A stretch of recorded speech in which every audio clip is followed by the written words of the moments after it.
There we go. Welcome to the Larry Timko Show on 1070 NBC Sports, broadcasting live from our Port Charlotte studios. Phone lines are open at 941-206-1070 if you're listening on your iHeartRadio app or online at 1070NBCSports.com. 800-668-1070 will get you into the studio. Bill Siebert will be joining us here in just a little bit, along with Eric Andreas and the headlining comedian this weekend at Vasani's, making his first appearance ever here in Charlotte County. It's Kevin Bozeman. Oh, Kevin's awesome. We're going to be talking to him here in just a little bit, too. He played college basketball, so we got some basketball news to talk about, too. Little football news, and, of course, lots of baseball news. Brad Hand was just traded from the San Diego Padres to the Cleveland Indians, giving the Indians some much-needed bullpen help. And, of course, last night it was officially done deal. Manny Machado is a Dodger. And I got to admit, the Orioles, I thought they were going to go after tons of pitching. They did get some pitching, but the main prospect in that trade was the guy who hit 2 home runs in the Futures game on Sunday. That was Yusniel Diaz. Now, Diaz was the number 131 prospect, according to the release last week.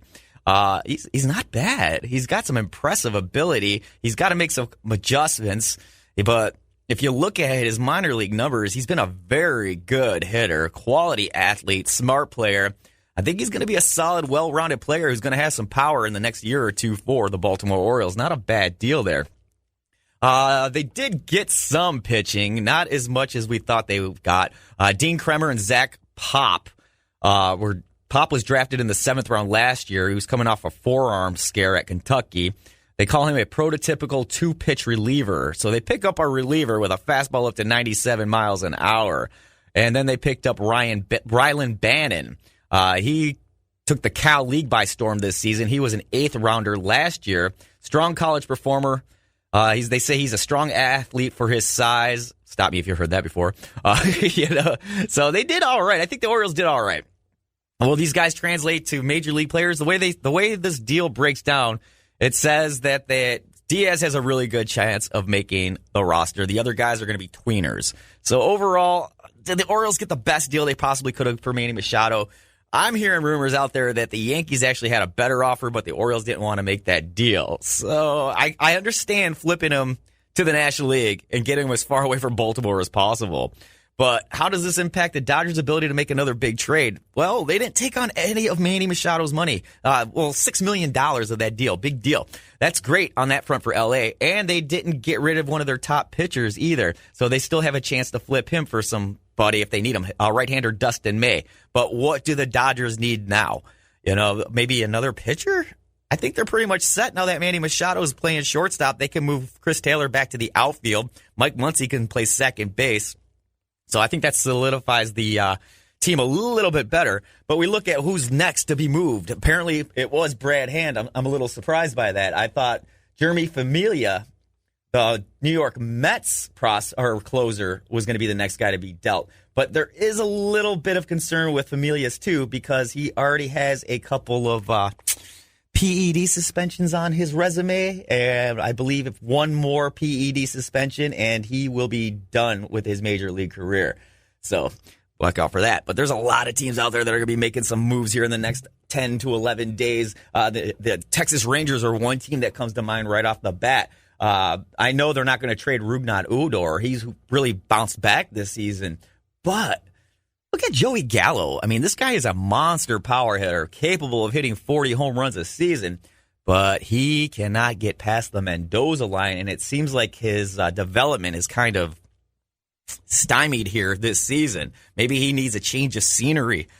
Who knows? But Texas is a great place for a hitter. Balls just sail out of there, so I don't know where he can go, where he's going to find more success than in Texas. But Joey Gallo is another intriguing possibility, too, if you need a big bat. Of course, Cole Hamels. We've been talking about Cole Hamels all season long. I still think the Philadelphia Phillies are the best spot for Cole Hamels, not New York, not Chicago. I mean, he's familiar with Philadelphia. He grew up there. He was drafted by Philadelphia. He's had success there. He's won a World Series over the Tampa Bay Rays there. So I think Cole Hamels going back to Philadelphia would not only help Philadelphia, but I think it would make a great storyline, too. And then there's Adrian Beltre. Adrian Beltre, he's 8 years old? He's a future Hall of Famer, 3,000 hits easily. But what kind of role can he play on a contender like a Nationals or a Red Sox or an Indians or an Astros or Mariners? Who needs a third baseman? The only team I could really see going after Adrian Beltre, to be honest with you, is the Atlanta Braves, who've had a revolving door at third base all season long, culminating with Jose Bautista. That didn't work out too well for them. But so I could see Adrian Beltre going to the National League, but he's going to have to play third base. There's not going to be no DH position for him unless there's interleague play going on. So we'll see what Texas has to do too, because they got some guys they can move as well. Martin Perez, Ronald Guzman, these are bullpen guys, back of the end rotation guys, and good news for Tampa Bay Rays, I guess. Kind of good and bad. Wilson Ramos was placed on the 10-day DL, but he's expected to be sidelined beyond the non-waiver trade deadline. So what that means is Wilson Ramos is going nowhere. He's going to finish up the season here in Tampa Bay. Will he finish the season up on the DL, or will he come back sometime in mid-August, September? That's what we're hoping for. Fingers crossed that he comes back and maybe helps this team make a push towards a wild card. Yeah, I know. Tampa Bay wild card, come on. But hey, man, you never know. They're a couple games over 500. They're only, 8 games out of the wild card chasing the Seattle Mariners. So it's a possibility. Anything's possible. But Ramos, 30 years old, has that, I guess it's a hamstring injury they're calling it? Yeah, it's a hamstring strain. It looks like it's, I don't know, it looks like it's more serious than we thought, because he was only expected to go on. First, he was going to go day to day. They figured by the All-Star break will help him out a little bit, and he'll recover. But apparently it's a little bit more serious than that. So they're expecting him to be on the disabled list beyond the July 31st deadline. So if that's the case, and he comes back in August, there is still a possibility the Rays can flip him. But what they're going to have to do is come August 31st, before August 31st, they're going to have to place him on waivers, and they're going to see who claims him. And then whoever the first team is to claim him, they have to work out a trade with that team. If no trade can be worked out, then they can pull him off waivers, and then he'll stick on the roster. But he's a free agent at the end of the year, and if the Rays were smart, they would try to re-sign this guy if they could. I don't know what Wilson Ramos is asking for financially, but considering the year he's having and the years he's had before he got hurt in Washington, he was a all-star caliber catcher. Can work. We've seen what he does with a pitching staff. He does wonders with a pitching staff, but his bat has just been incredible. When it comes to catchers, there's not a lot of offensive output coming from catchers these days. It's a rare commodity. So when you get one, you should hang on to him as long as you possibly can. So if Wilson Ramos, who I believe likes being here in Tampa Bay, he seems happy here. He seems to get along with everybody. So I would hope that they would find a way to get Wilson Ramos under contract for at least 3 more seasons. He's 30 years old. He could probably catch at least 4 or 5 more years. But if you can get him a 3-year deal, I think I'd be happy with that. Now, the question is, will Wilson Ramos be happy with that? That's the question. So, and then the Orioles. You think the Orioles are done? I don't think so. They still got some good trade chips on their roster they can get rid of. Adam Jones, for me, is being number 1. Now, everybody's focused on Zach Britton because so many teams out there need closers and need bullpen help. I mean, I'm still hearing the Indians might even be in on Zach Britton still, even though they just got Brad Hand from the San Diego Padres to help solidify that bullpen. But you look at other teams that are on the market for bullpen help, there's going to be a bidding war for sure for Zach Britton, who is coming off a significant injury. But if you look what he's done over the last 2 weeks since he's come off the DL, he's actually pitching pretty well. He's almost back to 100%, I would say. So Zach Britton definitely is going to get traded. But Adam Jones, I can definitely see being gone. Chris Davis is, I don't know. Chris Davis signed a monster contract with the Baltimore Orioles 2 years ago. And he is kind of reminds me of Joey Gallo, but without the power now. I mean, I don't understand this. Chris Davis was a guy who would contribute 40 home runs to your team every single year, led the league in home runs, and now he is ranked dead last in every statistical category when it comes to batting. 162 slugging percentage. That's it. That's his rank. When it comes to batting average, he's ranked 162, showing no power, and his defense is suspect. So Chris Davis, I think they're going to be stuck with that contract for a long time. That's a bad contract right there. I liked it at the time, but I didn't think Chris Davis would fall off that hard. Who did? Who did? So he's kind of playing like Joey Gallo right now. So I know the Orioles are not done so far. They still got a lot of players to get rid of. Kevin Bozeman, maybe. I know they need pitching, but the pitching they have is horrible. Other than the back end of the bullpen, they don't really have a lot to give up. I love Jonathan Schoop at second base, but who really needs a second baseman right now? That's the thing. Possibly the Braves? No, they got Ozzie Albies. What am I thinking? Jonathan Schoop I've never seen Jonathan Schoop play anywhere else but second base. So I think that's where he's going to be stuck at. And I still can't believe the Yankees were really in on the Manny Machado deal. That is one deal that just makes absolutely no sense to me. Why trade for Manny Machado?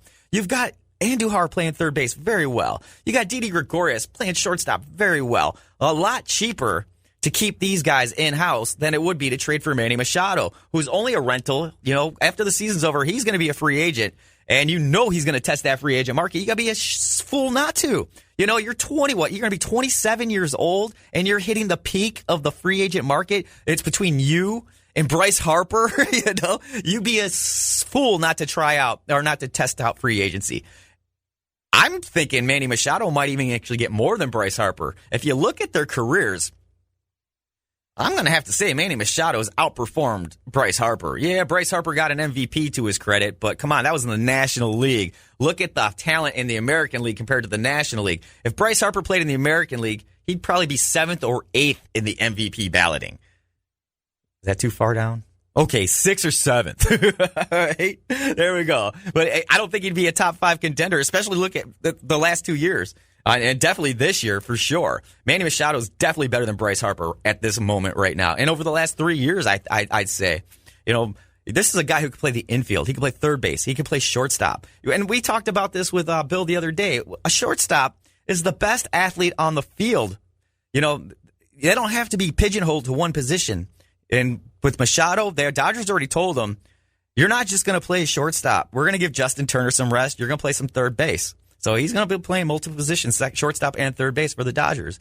Now, how much rest does Justin Turner really need? I don't say a lot. He's really bounced back with the average. Power's still not there yet since he's come off the DL, but the average is still there. He's kind of like a glorified Matt Duffy right now, hitting for lots of average, but no power. But I think the power will come along. I think the injury had a little bit of something to do with that. So maybe a day of rest or two for Justin Turner will do him some good, and Manny Machado can play third base. It's not gonna hurt his value whatsoever. And why he doesn't want to play third base is beyond me. He is a Gold Glove caliber third baseman. He's slightly above average, and Bill made the argument that he's not that good of a shortstop. I'm going to give him a little bit more credit than that. I'll say he's slightly above average. But if I'm Manny Machado, I'm testing the free agent market, and I don't care if it's shortstop or third base. If somebody's going to pay me $400 million to play third base, you're darn sure bet I'm going to play third base. And I don't see the Dodgers re-signing him either. There's just no possible way. Not without them going way over the luxury tax threshold. And don't forget, Corey Seager, this is year 2 for him? So they're 2 years away from having to pay a substantial amount of money to not only Corey Seager, but also they're going to have to pay Bellinger because they're going to have to go through the arbitration process. And you know for a fact that these guys, the way they're playing right now, and if they continue to succeed the way they are, they're going to get paid. We're talking $15, $20 million in arbitration. They're going to set some records here. I guarantee it. I mean, Bellinger broke the major league record in home runs for a rookie last year.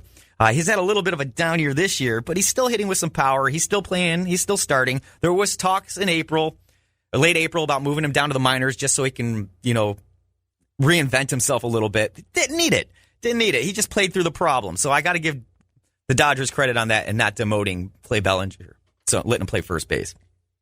Second base is still a little bit of a hole for the Dodgers. They're still going with Logan Forsythe. There was talks about actually moving Logan Forsythe to Baltimore to offset some salary, but the Orioles are like, why? We don't need him. We have Jonathan Schoop right now. Unless we trade Jonathan Schoop, then maybe, possibly, they would use a Logan Forsythe. But as of right now, I just don't see that happening. But there are so many players that are up for grabs right now. And, you look at some of these guys, look at some of these contenders. Like, okay, for example, the Arizona Diamondbacks. Yeah, they're fighting for the West right now. They're competing with the Dodgers. They're competing with the Rockies. They need some pitching help. But you got to also remember, A.J. Pollock is a free agent at the end of the year. The Diamondbacks have to re-sign A.J. Pollock, don't they? I would think they would, right? If not, then they're going to lose him to free agency. And if they lose him to free agency, and they're planning on losing him to free agency, why not trade